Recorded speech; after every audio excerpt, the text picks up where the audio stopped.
Welcome to the Contractor Success Forum. Today we're talking about 3 things contractors must know to grow their business.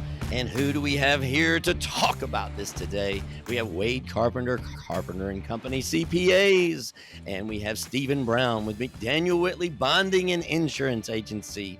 And I am Rob Williams, author of the up-and-coming The Pumpkin Plan for Contractors book and Iron Gate Entrepreneurial Support Systems. And today we are talking about 3 things that contractors must know to grow their business. 3 things. There's 3 only things? 3 things. That's crazy. Yeah, just 3 things. There are 3 things. I guess there can be 3 things, but this is sort of like a reverse guarantee. This doesn't, if you do these 3 things, I guess you're not guaranteed, but if you don't do these 3 things, you're guaranteed not to grow. So how about that? That's like a Wow. reverse Yeah. guarantee. Okay. Well, So give us a guarantee. 3 things that we can bank yeah. on for contractors to grow their business. The first thing that you need to do is you've got to have a unique offering. Your business has got to be something that you're passionate about that is unique and different. It's not just the same What do thing, you mean, like better. a trade specialty, or what do you mean by that, unique offering? Yeah, it could be a trade specialty. It's actually a combination of a lot of different things. So, what makes you different that makes you where somebody is not offering the exact same thing? It's not a commodity. It's like when I was selling 2 by 4s and lumbers, it's not different. Now, when I put it together into a truss package, and I was sort of the only one here, there was another one here, but it was unique and different because it comes in a truss and your house is designed. So it is a unique thing as opposed to stick framing. I remember they were beautiful trusses, and They I were had beautiful. no immediate need for one, but I know I wanted one when I saw them. They were great. I was actually in a Chipotle yesterday and they had exposed wood trusses in there. And I was like, oh man, if I still had that, I probably would have built these. So they were up there, the truss plates, and nobody had written any dirty words or something. I was actually thinking about that. I was like, oh my God, I can think about this going through the plant and no smart ass can write something on here, which was always happening. Oh my God, I hope sheetrock is covering that up. So Well, how can you figure out what your unique offering is? How can you zone in and get a grip on what that is? Well, there are a lot of different ways to do that. A lot of it is what not to do. I think the first thing we do when we start our business, especially when we're growing, is we look at the big guy and we say, I want to be like them. And we say, what's the first thing we do? And just about anybody, when we start our business, we look at their website and we try to make our website look just like theirs, but just a little bit better. So we're doing what they're doing. We just think we're going to do it better, or we want to be just like that big guy. I think that's the most common thing. And I was in that boat. It's, oh, I want to do all the things that are just like this guy. And so then you just make yourself a commodity and then you're in a pricing situation. So you always have downward pricing pressure because you cannot necessarily ask what your product is worth anymore. You're now fighting for who is the cheapest. We're going to be less than that guy. That's what we're selling rather than adding the value. I tell you what's an interesting story. We were just doing this offer drill with somebody about making the offer more where you can stack things. What's more and more to make your offer more and more unique. And maybe it doesn't even cost you anything. You just have something. It may be like checklists that you might put with your products or just some other services that doesn't really cost you anything. And then you can get that value up. But as soon as you're a commodity and it's just all the bids come in, which in our business, that's an interesting thing that comes up because you have all these bid services. And the first thing they say is, I can't be different. We just turn in these bids. But that's not even true with the guys I know with my trust business. When we be in these bid services, sometimes we just turn in the bids and we were a commodity. And those were always low margins unless we just happen to be the only Yeah. bidder. But a lot of the time, that bid situation started a conversation with us because I don't actually remember the rules, but I don't think they have to take the lowest bid. They can take the one they want if you have But those typically, conversations. that's the one they're gonna take is the low bid, so you're just competing with just whoever gets to the lowest number, and, Yeah. I think a lot of contractors right now we're starting a new year as we're recording this one, And they're probably saying at this point, I didn't do as well this year as I'd hoped to do, and had all these big plans. And I think I see a lot of contractors out there, they figure out, well, hey, I'm going to do all this advertising or go join this trade organization and do all these things, and they never materialize. So, how does this unique offering, I mean, how can they pivot that to getting the work they want and the work that they make more money on? Mhm. That is a great question, which leads us to the second blank here. The second part is identify your top clients. So, what we do with that is you ask them what makes you unique, and you ask them to find out something that they want. So, but first, who is they? And identify your top clients, the ones you want to work with. Stephen, I think sometimes I hear you guys in bonding talking a lot about having a niche, the niche that you work for. So, who is that group?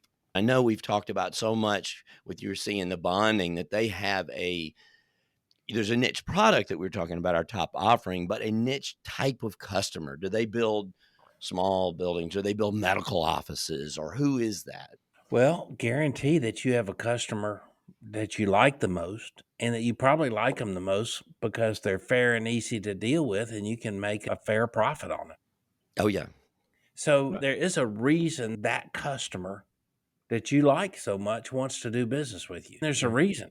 Yep. What makes you unique and what makes you different? Is that what you're saying? Yeah, it is. But okay, in this case, we are actually trying to identify who we like. Now we're being selfish.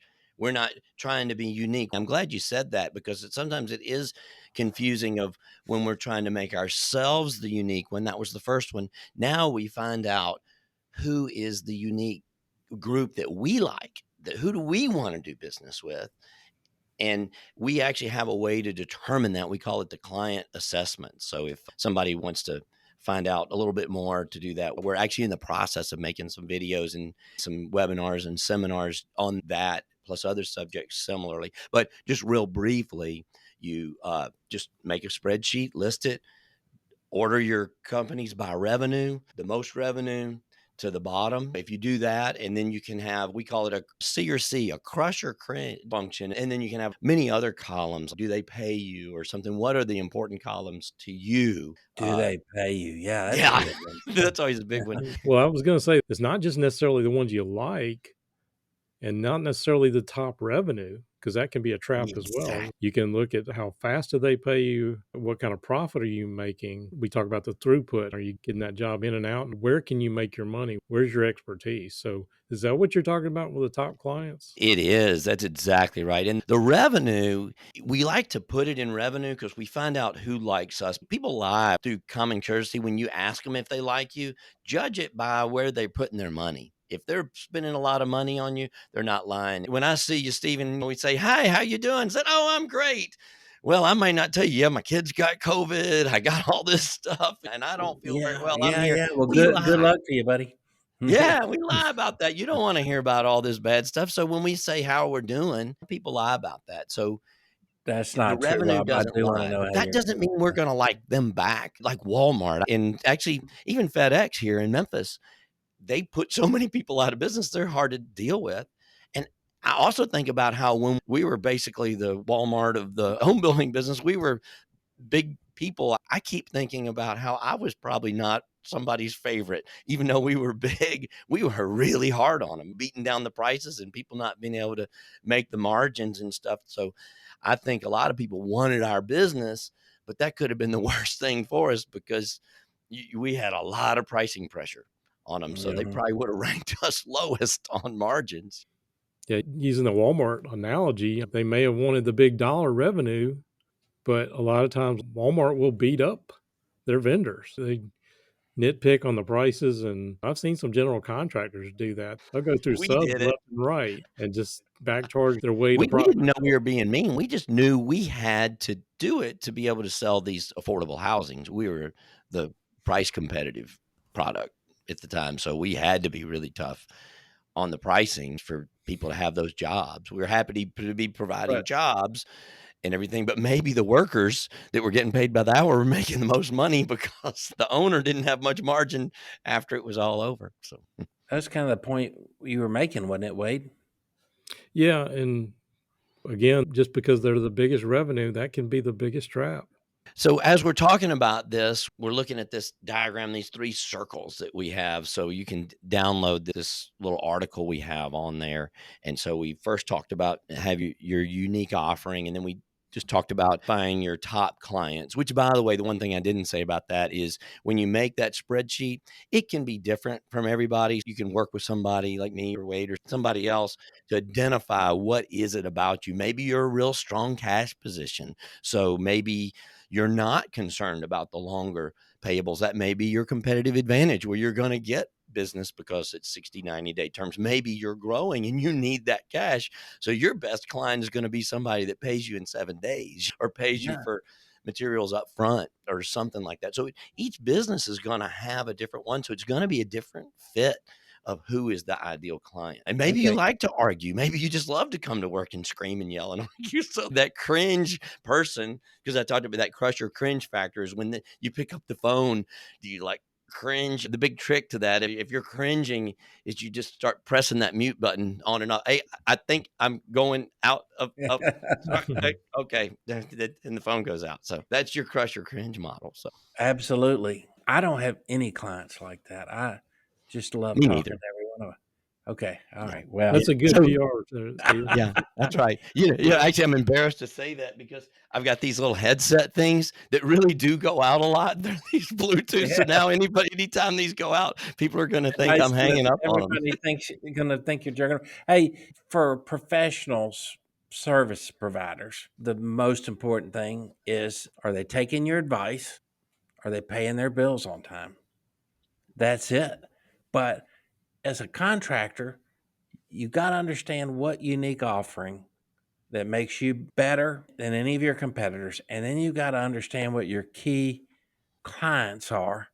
What's the third one? Yeah, the third one is, can you systemize this business? Is systemization possible? And so, what does that mean? I know Wade likes the system stuff also a lot. So, Well, like in a restaurant, if they don't serve the exact same food and it tastes the same way the last time you had it when you liked it and ordered it, you're not going to be back. Right. I mean, there's got to be all these systems in place to make that unique offering perfect for those best clients over and over again. yep.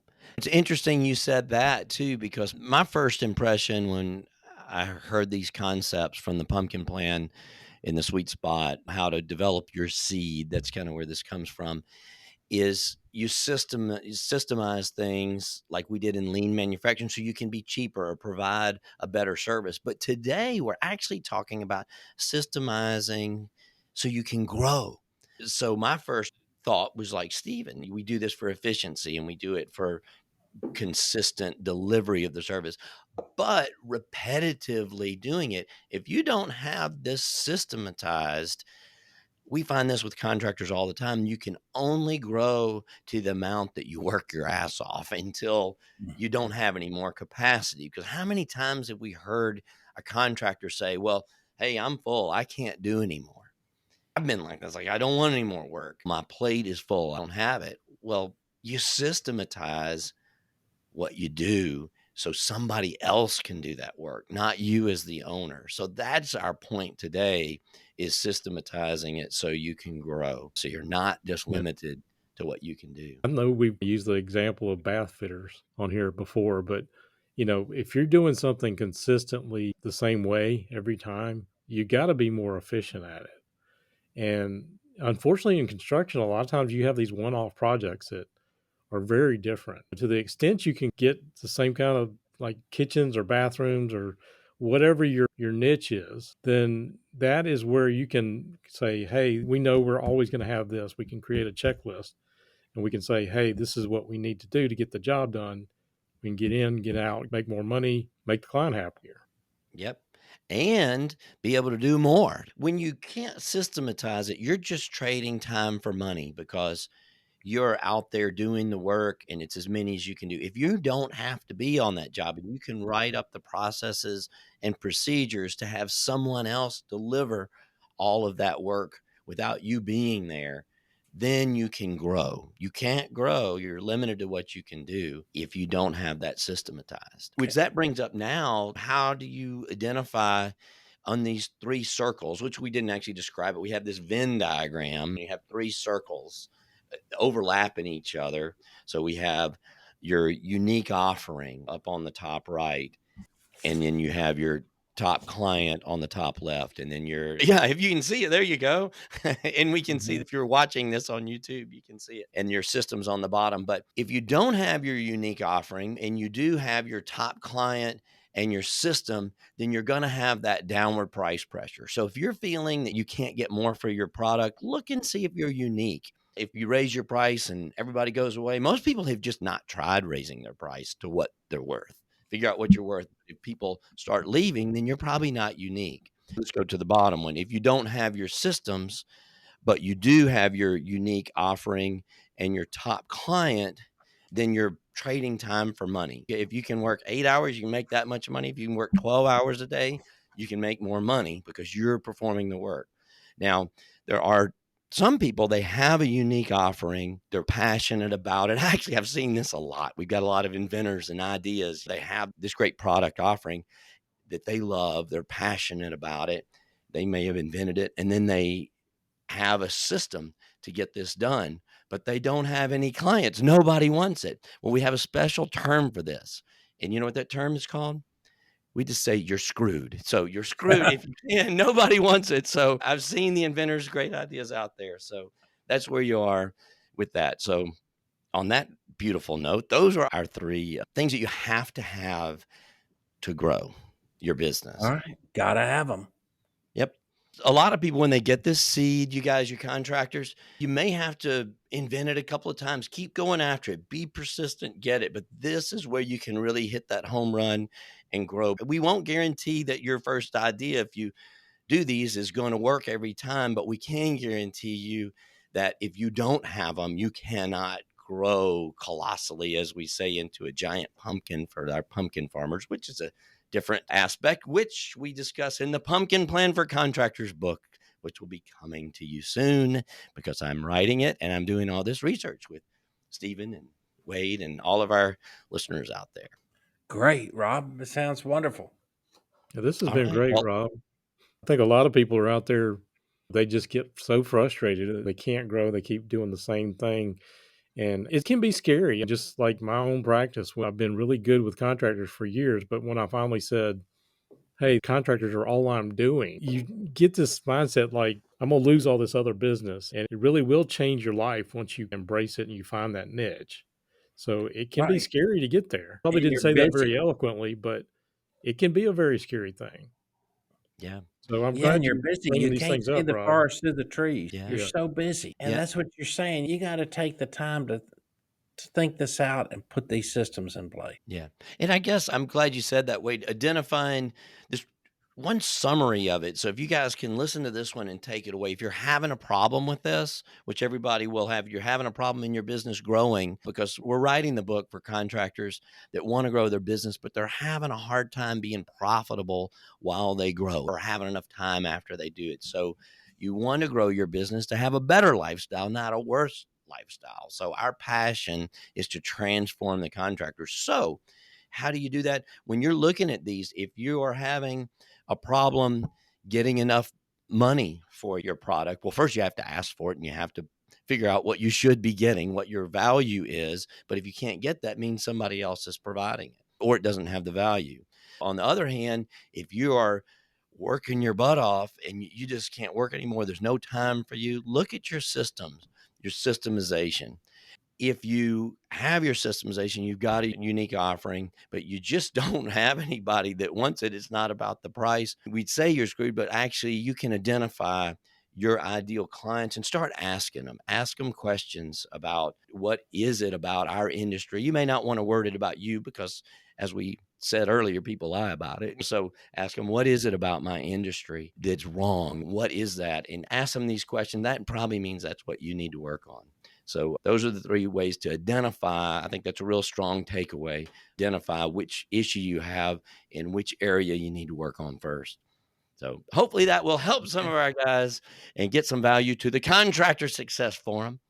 And we appreciate everybody coming out here today and helping us. And we have Wade Carpenter and Company, CPAs, and we have Stephen Brown with McDaniel Whitley Bonding and Insurance Agency. And I am Rob Williams, again, author of The Pumpkin Plan for Contractors, soon to be in Iron Gate Entrepreneurial Support Systems. So we appreciate you listening to the Contractor Success Forum. If you're on the podcast, find us on YouTube and see us there. You could see the Go to diagram. our website. Yes, and go to our website, contractorsuccessforum.com, and get lots of great information. Yeah. So, and if you need me and more information about this, it's irongateess.com. Appreciate it. And everybody have a great day, and come back and listen to the Contractor Success Forum. Oh, by the way, help us out. Subscribe, like us, do those things. Please subscribe on the YouTube channel, and that will help us we need to get to a certain number so more people can hear this. So they'll put this in front of more people. So thanks a lot, and come back and see the Contractor Success Forum. We'll see you.